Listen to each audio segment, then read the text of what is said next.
Hey, I I think I'm a procrastinator, but I can't decide.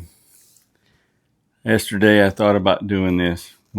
Anyway, let's get it done. I said I was going to do it. I'm going to do it. Let's do it. What is it? Okay, let me turn the camera around here. This is okay. I almost said vintage vinyl records. I guess these are, but I mean they're different than those.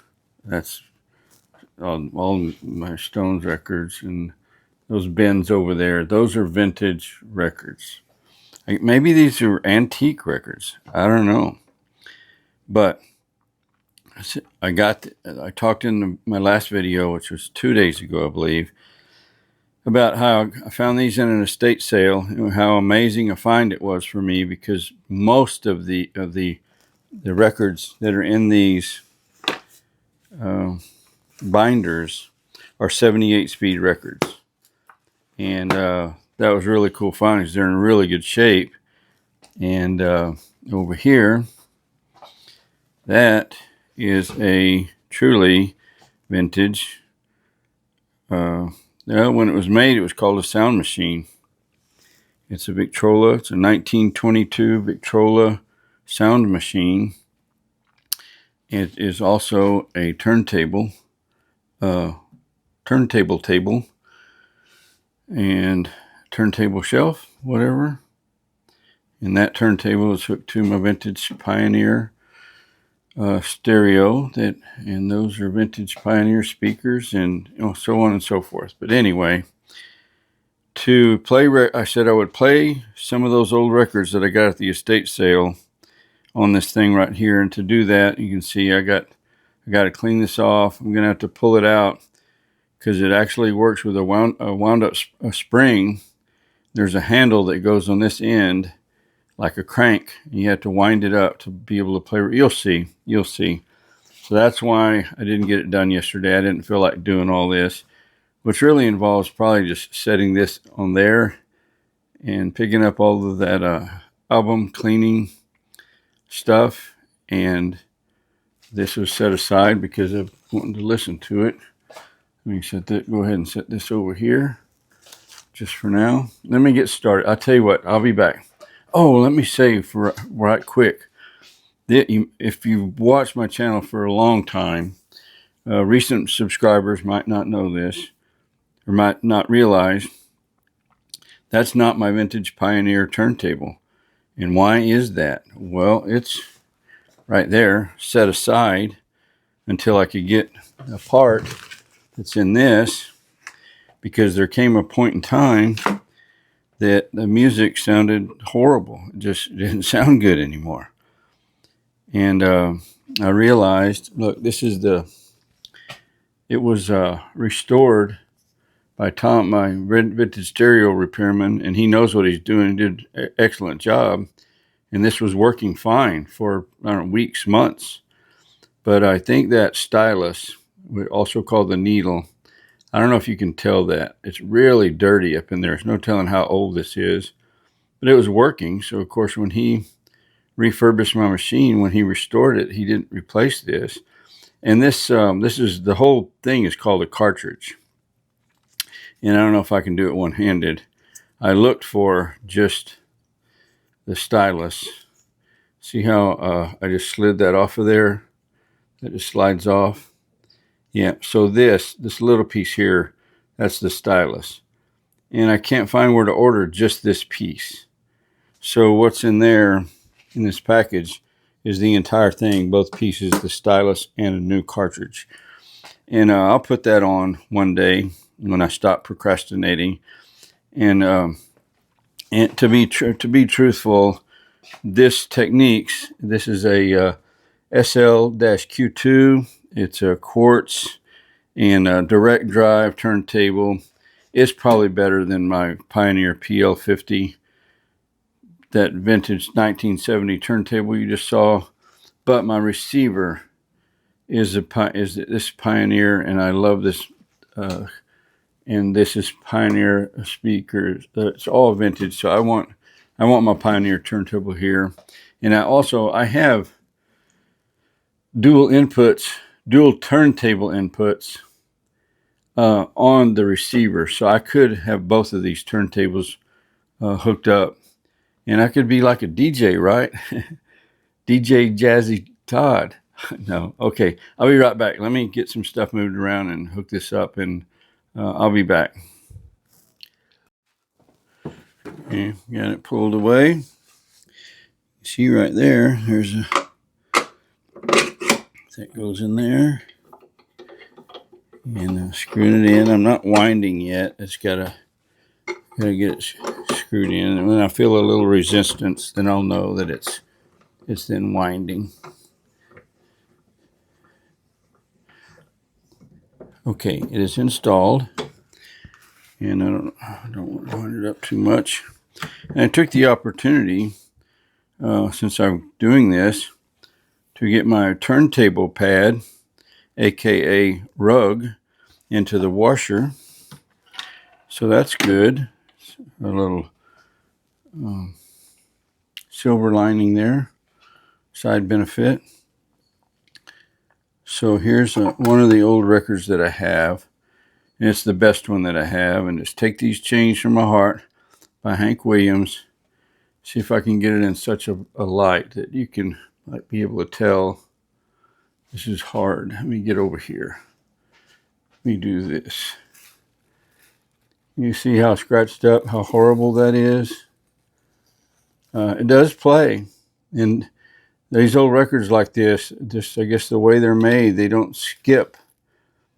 But it's really, the sound is really snowy and crackly and stuff. And if you look at these, this is one that I picked out that I want to play. Yes, we're going to play them. And if YouTube just says, and this is just, well, this one's in better shape. It's not as good a shape as many of them in here that I've looked at, but I want to play this because it's Les Paul.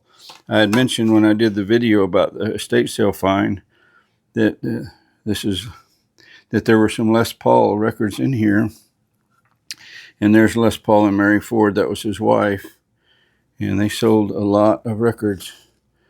Let's check out another one right quick. This is Liberace. He's famous, but we're skipping that. Just not my kind of music. I don't know if Les Paul is my kind of music.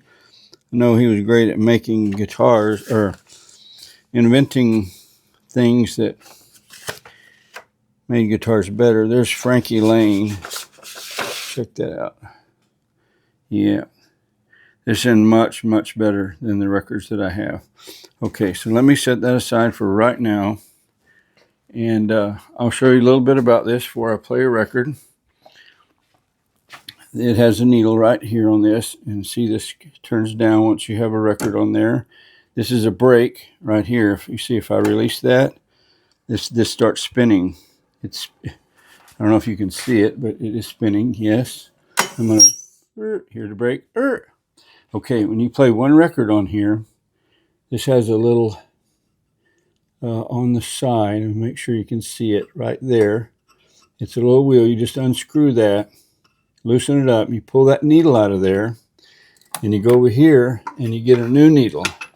There's a whole bin full of them because the friction from this record and that needle makes the needle so hot. If you keep playing record after record after record, it will melt your record. Hang on, I got to do something. Okay, I had realized the lighting was horrible, so I went and got this rechargeable light to maybe that'll make it a little bit better.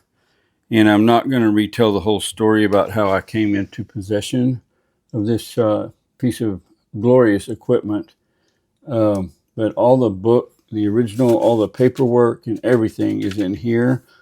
I'll leave a link to the video that I made when I had about 12 subscribers almost a year ago about this machine. In the meantime, let's go get a record and play it. I went to clean it. See this pad? This is to cover the label of a modern day 33 1/3 speed record. Look, the label on this 78 is much smaller. I never quite really realized that. So I've already misted it with some cleaning fluid. Actually, I've already cleaned this and just showing you what I did. I was just careful not to get the label wet. Don't want to get your label wet, of course. And I'm cleaning the record with modern day record cleaning supplies, equipment, right? So we want it to sound as good as it can. This record is probably about 80 years old or so. I could look it up, 70 or 80 years old. And I've used a good bit of the horsepower that we had built up to clean the record. So I'm gonna put some gas in it, and let's see what happens. Are you ready? Here we go from the studios of Todd Saw. Directly from the studios of Todd Saw. I need to be able to see.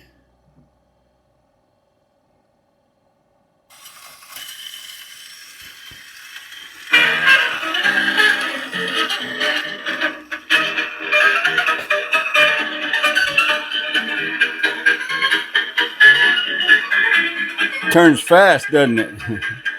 If all you've ever seen is a 33 1/3, and now you're seeing a 78 speed record turn for the first time, it's getting after it, ain't it? That's Les Paul, people. From way back in the day.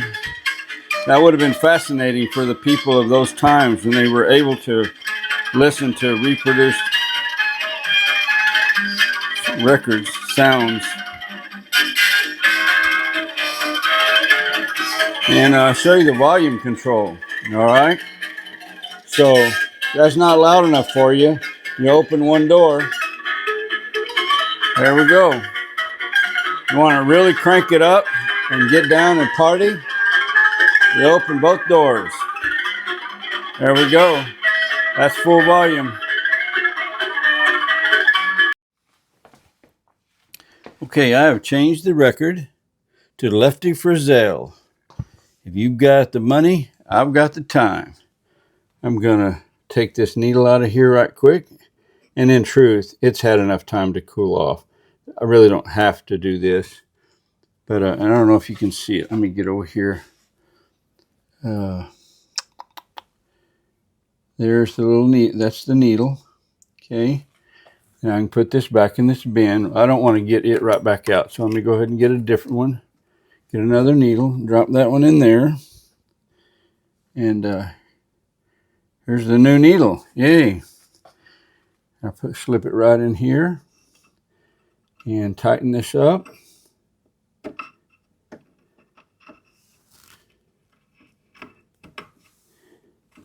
And I believe we're good to go again. All right, here we go. Y'all ready to rock out? Or get your hoe down, I guess is more of the way to put it. Let's go hang out with Lefty. I don't think we need it. I think you can play several records on a good crank. But I don't crank it really a lot, because I don't want to break the spring. I can't imagine how hard it would be to replace that spring. And there's no need. I'm not going to sit here all afternoon and play records. Here we go. Oh, one thing. I want to say this. YouTube may identify this as copyrighted music when I do the editing and I upload it. And if they do, and it says it's allowed on YouTube, whatever, but it's copyrighted, that's fine. I think that just means that whoever owns those copyrights would get any revenue that this video might ever generate. And I'm cool with that. Here we go.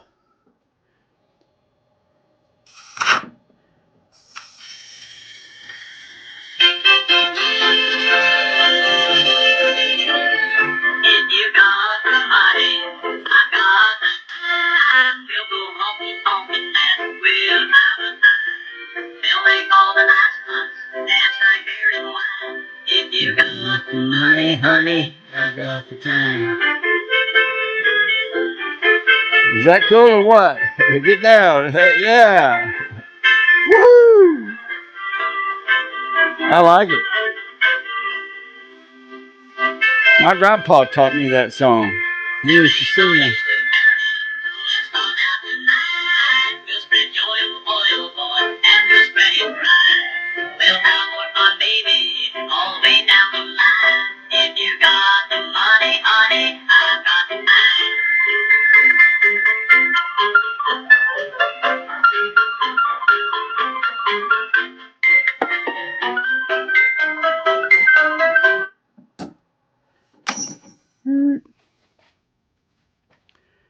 All right. I don't want to get the video too long. Makes people mad when your video gets too long. That's it, though. That's all I got to show you. I said I would do it. I played a couple of the old records I found at the estate sale. Everything's in working order. And now the old Victrola can go back to being a turntable stand. Treat other people the way you want to be treated, okay? And until next time, this is Todd, and I'm out. I think, yeah, bye.